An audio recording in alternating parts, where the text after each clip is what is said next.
സുഭാഷിതങ്ങൾ അധ്യായം 14. ജ്ഞാനം വീട് പണിയുന്നു, ഭോഷത്വം സ്വന്തം കൈകൊണ്ട് അത് ഇടിച്ചു നിരത്തുന്നു. സത്യസന്ധൻ കർത്താവിനെ ഭയപ്പെടുന്നു, കുടിലമാർഗി അവിടുത്തെ നിന്ദിക്കുന്നു. ഭോഷന്റെ സംസാരം അവന്റെ മുതുകത്ത് വീഴുന്ന വടിയാണ്. വിവേകികളുടെ വാക്ക് അവരെ കാത്തുകൊള്ളും. കാളകളില്ലാത്തിടത്ത് ധാന്യവുമില്ല. കാളയുടെ കരുത്ത് സമൃദ്ധമായ വിളവ് നൽകുന്നു. വിശ്വസ്തനായ സാക്ഷി കള്ളം പറയുന്നില്ല, കള്ളസാക്ഷി പൊളി പറഞ്ഞുകൂട്ടുന്നു. പരിഹാസകൻ വിവേകമന്വേഷിക്കുന്നത് നിഷ്ഫലമാണ്. ബുദ്ധിമാന് അറിവ് ലഭിക്കുക എളുപ്പവും. ഭോഷനിൽ നിന്ന് അകന്നു മാറിക്കൊള്ളുക, അവനിൽ നിന്ന് സാരമുള്ള വാക്കുകൾ ലഭിക്കുകയില്ല. തന്റെ മാർഗം വ്യക്തമായി ഗ്രഹിക്കുന്നതിലാണ് ബുദ്ധിമാന്റെ വിവേകം. വിഡ്ഢികളുടെ ഭോഷത്വം അവരെ തന്നെ കബളിപ്പിക്കുന്നു. ദുഷ്ടരെ ദൈവം വെറുക്കുന്നു, സത്യസന്ധർ അനുഗ്രഹം പ്രാപിക്കുന്നു.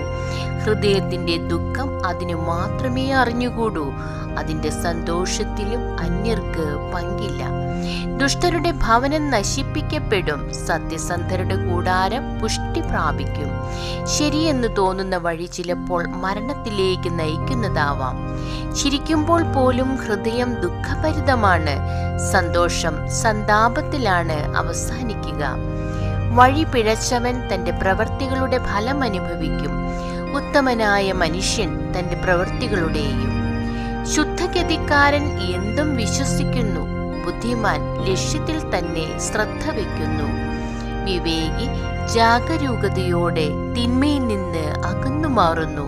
ഭോഷൻ വീണ്ടും വിചാരമില്ലാതെ എടുത്തു ചാടുന്നു. ക്ഷിപ്രകോപി ബുദ്ധിഹീനമായി പ്രവർത്തിക്കുന്നു, ബുദ്ധിമാൻ ക്ഷമാശീലനാണ്.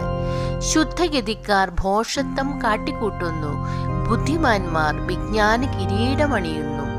ദുർജനം സജ്ജനങ്ങളുടെ മുൻപിലും ദുഷ്ട നീതിമാന്മാരുടെ കവാടങ്ങളിലും കുമ്പിടും. ദരിദ്രനെ അയൽക്കാരൻ പോലും വെറുക്കുന്നു. ധനികന് അനേകം സ്നേഹിതന്മാരുണ്ട്. അയൽക്കാരനെ നിന്ദിക്കുന്നവൻ പാപിയാണ്. പാവപ്പെട്ടവനോട് ദയ കാണിക്കുന്നവൻ ഭാഗ്യവാനും. തിന്മ നനയ്ക്കുന്നവൻ തെറ്റു ചെയ്യുകയല്ലേ. നന്മയ്ക്ക് കളമൊരുക്കുന്നവർക്ക് മറ്റുള്ളവരുടെ കൂറും വിശ്വാസവും ലഭിക്കുന്നു. അധ്വാനം ഏതും ലാഭകരമാണ്. അലസ ഭാഷണം ദാരിദ്ര്യത്തിന് വഴിതെളിക്കുകയേ ഉള്ളൂ. ജ്ഞാനമാണ് വിവേകികളുടെ കിരീടം, ഭോഷത്വം ഭോഷന്മാർക്ക് പൂമാലയും. സത്യസന്ധനായ സാക്ഷി പലരുടെയും ജീവൻ രക്ഷിക്കുന്നു, കള്ളസാക്ഷി വഞ്ചകനാണ്. ദൈവഭക്തിയാണ് ബലിഷ്ഠമായ ആശ്രയം. സന്താനങ്ങൾക്ക് അത് അഭയസ്ഥാനമായിരിക്കുകയും ചെയ്യും.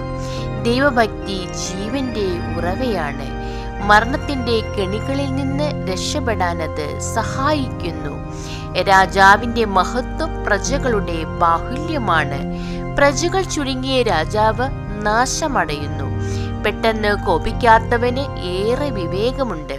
മുൻകോപി ഭോഷത്വത്തെ താലോലിക്കുന്നു.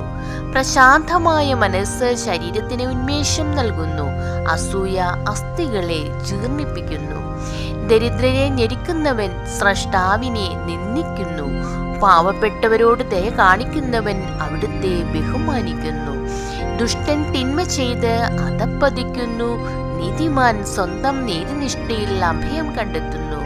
ബുദ്ധിമാന്റെ മനസ്സിൽ വിവേകം കുടികൊള്ളുന്നു. ഭോഷന്മാരുടെ ഹൃദയം അതിനെ അറിയുന്നതേയില്ല. നീതി ജനതയെ ഉത്കർഷത്തിൽ എത്തിക്കുന്നു. പാപം ഏത് ജനതയ്ക്കും അപമാനകരമത്രേ. വിവേകത്തോട് പ്രവർത്തിക്കുന്ന സേവകൻ രാജാവിന്റെ പ്രീതി നേടുന്നു. ലജ്ജാവഹമായി പ്രവർത്തിക്കുന്നവന്റെ മേൽ അവന്റെ കോപം നിബദിക്കുന്നു. ദൈവമേ, സ്തുതി അങ്ങേക്ക് യോഗ്യമാകുന്നു.